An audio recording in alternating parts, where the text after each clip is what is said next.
Where we could actually have gone if history didn't develop the way it did. There's something about the Palestinian existence almost living in parallel with the rest of the world. How many powers just in the past 100 years have been involved in determining the destiny of Palestinian people who never quite had a say themselves?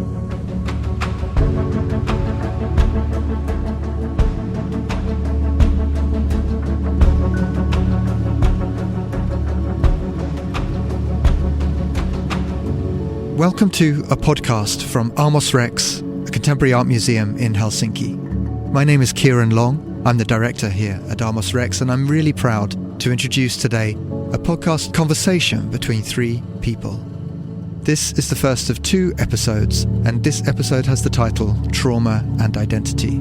Dr. Nat Muller, the curator and writer, will interview Larissa Sansour and Søren Lind, a duo whose work is currently on display at Amos Rex until March the 2nd, 2025. Trauma is central to Larissa's work and of course central to Palestinian identity. And in this conversation, Nat, Larissa and Søren will discuss the centrality of these themes to Larissa's art. We hope you enjoyed this episode and stay tuned for the second episode, which will be called Historical Narratives and Memoricide. Thanks for listening. Hello, I am Nat Muller. I'm a curator and a writer, and with me today are Palestinian-Danish artists Larissa Sansour and Søren Lind. Welcome. Your work is on view at a large retrospective at Amos Rex in Helsinki from the 9th of October to the 2nd of March 2025. So we've known each other for almost 20 years, and usually when I introduce your work or write about your work, I tend to highlight the use of science fiction in your practice. And while I definitely want us to talk about this, I feel, given the onslaught in Gaza, which has been raging now for almost a year, we should perhaps start with the topic of grief and how it operates as a foundational motif in your practice. So specifically the past few years in your work, grief seems to become something that is accumulative and much more complex. For example, in the space exodus from 2009, where a Palestinian astronaut plants a Palestinian flag on the moon, the loss is of a homeland on Earth, and that is mourned. But when we look at more recent films like In Vitro of 2019, which is a decade later, there's ecological grief, there's grief over a lost homeland, a loss of identity, a loss of memory, and particularly in the opera As If No Misfortune Has Occurred in the Night from 2022, there's this tension between individual and collective grief, and it all comes together. Can you speak about grief and the importance of mourning in your work and how that has developed over time, and perhaps also highlight how it manifests itself specifically in projects? Thank you, Nat, for such a great introduction, because it covers a lot. It's impossible to talk about Palestine without talking about the trauma that happened to Palestinians in what I see as a rupture in 1948. And this trauma almost became a definition for Palestinian identity. So it's impossible to talk about Palestinian identity or Palestinian psyche without talking about this trauma, which is something that has always been interesting for me, even before the latest development in Gaza, is to how do we really understand Palestine without that particular rupture that happened in 1948? Can we imagine Palestine without this happening? Can we imagine it as a place that had a continuous history, which is quite complex? What does one mean even by continuous history, since it has experienced a lot of colonial powers throughout its history? But it's interesting to imagine a what-if scenario or have speculative futures that don't see that trauma as part of it. It is a subject that I have been following for many years in many of my films, but in very different ways. And I think it's becoming kind of a little bit more elaborate in recent years, whereas before, if you start with Space Exodus, it was a bit more direct in its commentary and it's a bit more humorous. Also, I'm talking to an audience that is a bit more aware of what's really happening in Palestine and the history of Palestinian people and their erasure, that it's became quite important to follow it in a more elaborate way. And I think working with Søren has made it even more so, just because we can include a lot of text instead of just visuals. So the way we work is that I focus on the visual narrative and Søren works on the textual narrative, and kind of we meet halfway. And I think because there are so many layers, it is interesting that we can talk about the subject in a more elaborate way. But it's interesting to think of that what started as a way back 20 years ago when we started working together as a way of dealing with grief, coming to terms with the situation on the ground, actually initially sort of met an attempt to bypass that by way of humor. And we've been working our way backwards, in a sense, back into the grief, the starting point, because the first couple of works were either documentary or they were humorous, they were sitcom-y. There was always like a room for a chuckle in there. And since then, the same topics of grief, of loss, of memory, and more recently of genetics and epigenetics have remained sort of a constant core of whatever we do, but with one always more pronounced in certain works than the other, and with grief as such, and that's where you came from, Nat, being more pronounced in the opera work, as if no misfortune had occurred in the night, than any other piece, but because this piece is all about the grief and all about the process and rituals of mourning. And I think interesting to point out here too is that the grief and the mourning is not only about subjects or topics that have occurred in the past or are ongoing, but it's also mourning for the present. Can you elaborate on this a little? I think it's quite scary to see how the interpretation of our pieces change with whatever current political situation we're in. And in light of what's happening in Gaza now, it feels as though an opera that we wrote in 2020 is much more relevant, or is read in terms of the erasure of its people and the mourning or proleptic mourning of those that we will lose. And it feels a little bit eerie when you think about it, that she's actually predicting the loss of many more people to come, and that was in 2020. And I think it is because of the perpetual nature of the Israeli occupation and the constant erasure of Palestinian geography, memory, and ethnic cleansing of the people. Unfortunately, a subject that is ongoing, and that's why we keep talking about it. In a very recent work that we did called Familiar Phantoms, we talk about memory and what's the nature of memory when it comes to the Palestinian existence, and how do we almost negotiate memory, because memory seems to be retrofitted to really the condition that we're in now. When you look at Gaza now, you feel that this erasure that we're witnessing is nothing new. It's something that happened in 1948 with so many different regions. We're actually witnessing it live on our social media and news right now. Do you think that mourning or grief in some way can also be restorative or emancipatory, as you translate it in your work? I think maybe we've felt that with not just the opera that is so outspokenly about grief, but other works as well. From In Vitro and onwards, In Vitro, which also forecasts a long-anticipated disaster that we can all identify with, again, a case of proleptic mourning, if you will, because we can all envision future climate disasters and eco-collapse and apocalypse of sorts.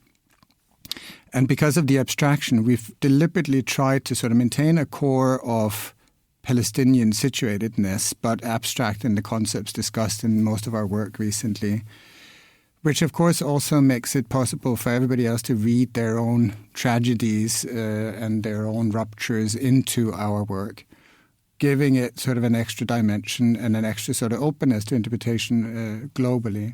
We're getting those kind of responses from a lot of people outside of the Palestinian or Arab context that, yes, they also see themselves in our work. And I think what we hear from people is that they've seen there is a sense of emancipatory value to the work, in the sense that maybe concepts haven't quite been spoken about in the way that we do them by using that futuristic component, that they seem both sort of to predict a future that we're all already anticipating, and therefore the fundamental fears are awoken inside all of us, but they also seem to speak into past ruptures that so many cultures have. Mm-hmm. I think that's a great segue into speaking about science fiction, actually. I think there's often a common conception of science fiction that it is about the future. But most science fiction is actually about the past, and also so much so in your work. I think conceptually you can see that very well in works like In the Future Date from the Finest Porcelain, where porcelain is basically buried underground to be found by archaeologists in the future, but so they can rethink a past civilization. But similarly, also the clones in vitro have been engineered to actually inherit the DNA and the memory of the past and really embody that. But I think also materially we see it in your use of archival footage, where you actually insert lived experience, the history of Palestine in black and white in your projects as well. So can you speak about this relationship between history and futurity, if you will? I think it's very specific in the case of Palestine, and how the continuous history of Palestine kind of ejected Palestinians from the historical record almost, that it feels that sci-fi is the most comfortable medium that is for me to work with. There is something about the Palestinian existence almost living in parallel with the rest of the world. Somehow with the creation of the State of Israel, Israel became a real place and Palestinians became fictional. So the opposite sort of happened in that development. And I feel that that's why temporality is very hard to really discuss when it comes to Palestine. And there's one thing to kind of try to discuss the present political condition in Palestine by referencing the future. But also, as you say, sci-fi somehow always imagines the future the way we always have imagined it. So there's this retro element that kind of almost always keeps you in that same place. And I feel that really this being stuck in that corridor between, the past and the future is where Palestine is. So it's a very comfortable space to be in when you talk about Palestine through the lens of the future. And it allows you to talk about things in a way that is not really talked about in a very direct way when you speak about the news or what is expected of you to deliver for somebody who's coming from the Middle East. And I think that's why we both started working with sci-fi. But do you also feel that it can somehow create an imaginary and possibilities for a people who in many ways have been bereft of their future and of projecting themselves into a self-determined future? Yeah, I guess the future is where you go to right all the wrongs of the past, and therefore the past becomes a reference for the formation of that future. And specifically in the case of Palestine, but anybody else who had a rupture in the past, you want to mend, you want to fix, you want to restore. In many cases, things that were never there to begin with. But you all had an idea of what was to come, had all the obstacles once and for all been removed. So the future becomes this sort of reflection of a past that never came to be. The visuals that we use often have that sense of retro, that sense of sort of using what was there back when your utopia was just on the brink of maybe materializing but never came to be, and now we go back and retrofit it to the same kind of architecture.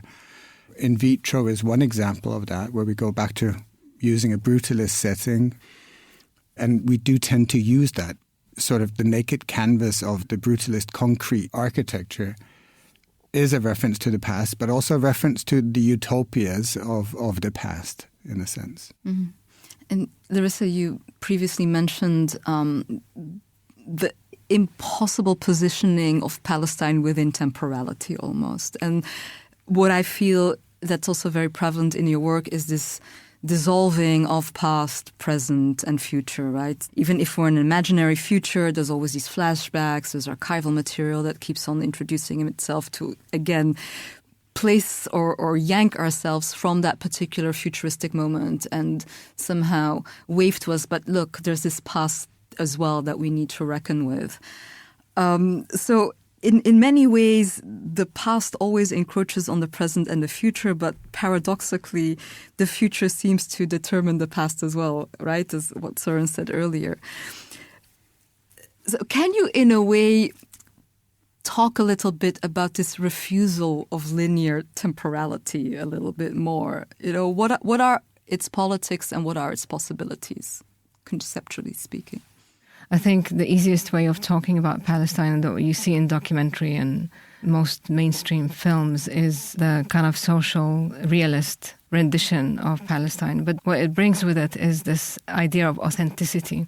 And I think that's where a lot of this analysis of that region goes wrong, because we're all over the diaspora and Palestinians are just not really very easy to define. And I think that's what I'm constantly trying to understand in my work, other than the Nakba or that traumatic moment. How do you define a Palestinian? I mean, and I think there's a lot of symbolism that comes with Palestine, with like a lot of things that gesture Palestinian, like the folklore and the dance and the food, but really Palestinians kind of are holding onto it as a kind of a way of trying to get out of that erasure.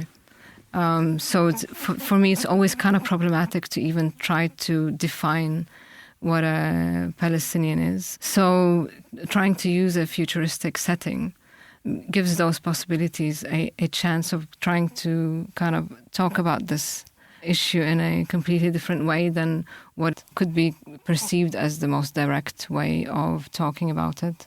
Maybe adding to that what we've been working with a lot lately is this point of reference in the future as a place where the past, as we currently understand it, can be undone.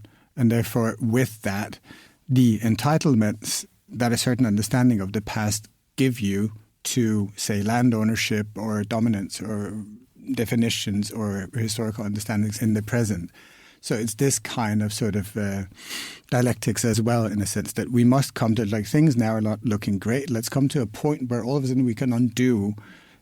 And this is when we're leaning against the concept of narrativity and who gets to define history and the ownerships and the past with it and entitlements. That's a very big sort of cornerstone in what we do, in a sense. Let's fast forward to a point where we can talk about what really happened back then so that we can renegotiate where we are now.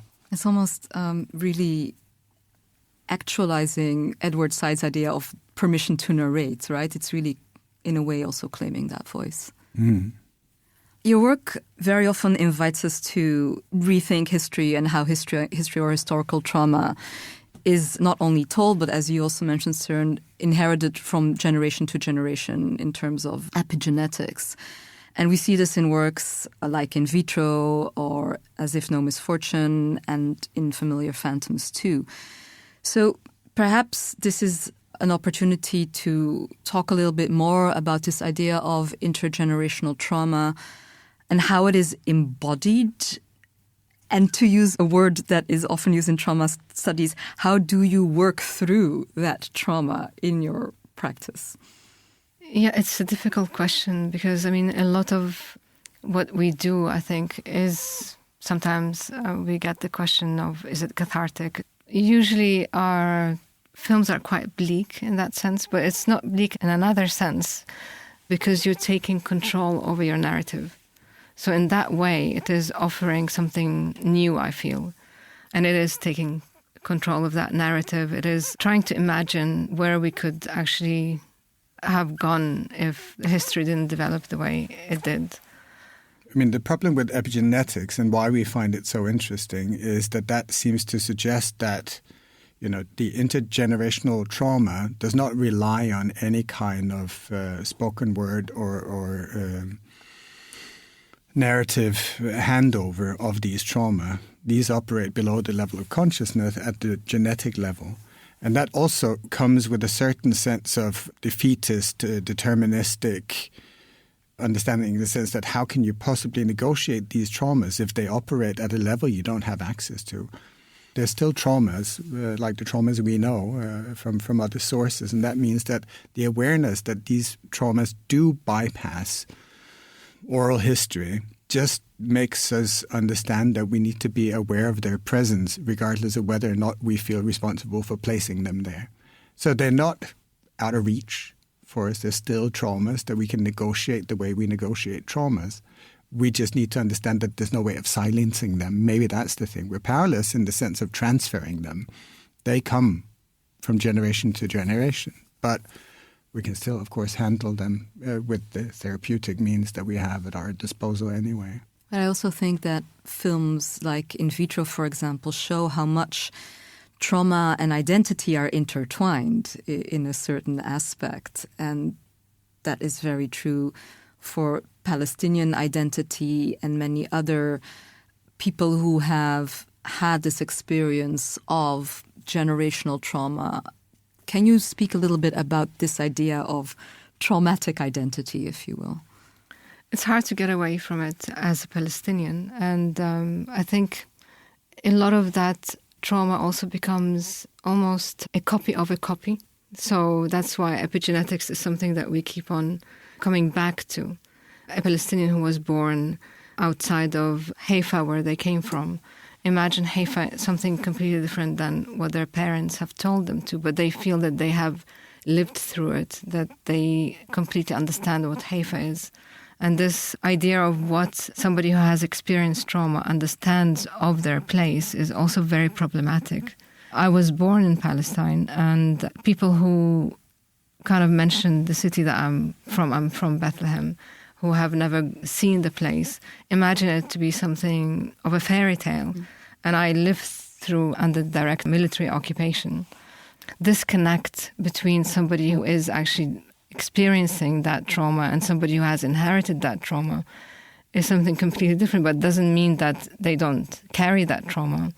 So I think this is something that we explore a lot in our films, and we're currently working on a feature film that's very much about how this trauma gets inherited, and no matter how fictional that trauma is, it stays there. It's still real. But maybe to say, from the very beginning, what we tried to do, like when we started working together, was also ask this question of what's left if you take away the very big defining struggle, the trauma, the tragedy. What's left of this identity? What is really the core of the Palestinian psyche, or anybody who's undergone a similar trauma?